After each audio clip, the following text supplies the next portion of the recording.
It's 3 labels basically. And on these 3 labels we put out over 200 releases in 20 years.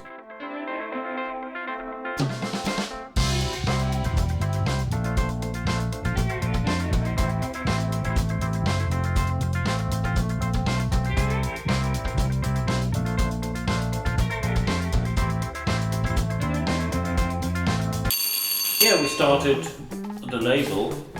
We as Pete Rivera and me, Mr. Mellow, we started the label in 1996.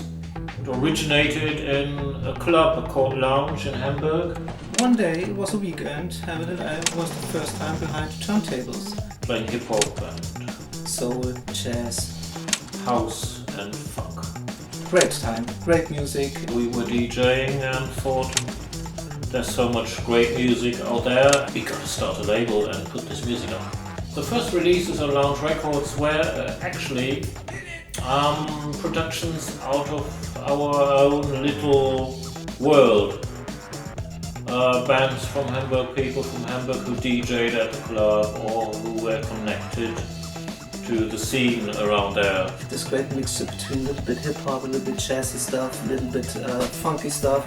This guy, Pete Rivera and me, we called ourselves Mellow and Rivera, but we did a series called Music for Modern Living, 10 volumes. Yes.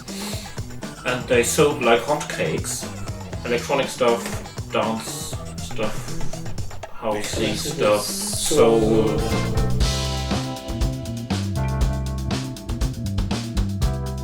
In this space, I started to promoting concerts, which were really special for Hamburg.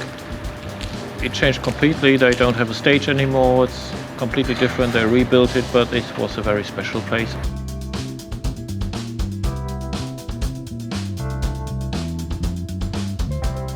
The whole music business changed in 20 years. From physical, very basically from physical to digital. I started at home with a fax machine. We didn't use email at the time. Well, the label emerged and grew. It gives gives the label a clear direction.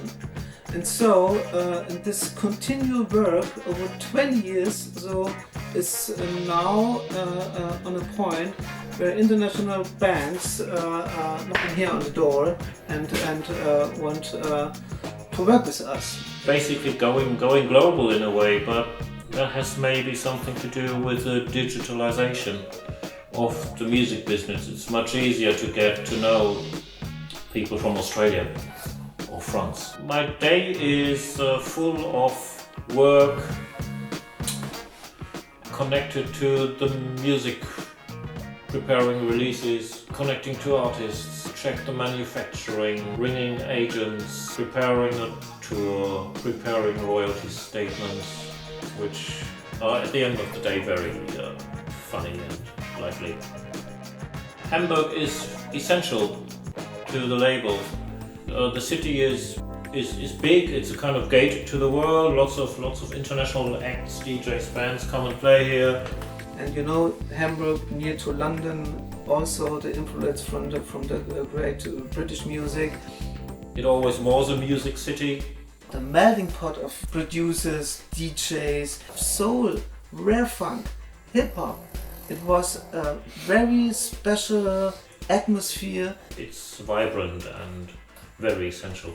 We have did some re-releases of classic disco boogie stuff. We did some weird stuff like re-releasing a very rare new soul boogie tune. Yeah, we did a lot of 7 inches. A lot of. Also, of course, for this great guy called Miles Sanko. In the Bill Withers style, Sussex label style, in the limited blue edition. That's the kind of thing we love to do. Lots of acts come from other people who we did releases before. They recommend us or in the same band. Yeah, there's even one signing I got through Facebook, which is Miles Sanko actually. He wrote to me on Facebook and said, "Oh, it's great what you do, and let's release it." And others, it's like it takes a long time with emails. Oh, some come through a management, So that's every aspect. It's always great if you can like tour or play, or if an artist has a concert and you have the release, or you go tour with them. Of course, my Sanko, I saw him last year live. And we can have our records out there, he has the record out there, that's highlights. Or recently, this weekend, Hot Border Special, come to Hamburg, play their first German show. We're getting older and older, but our taste and the sense for the music gets finer and finer. So I would be happy if we manage to create something together to make a sustainable little working environment. Good question. Hammond! In a minute. So the next 20 years, come, we are prepared.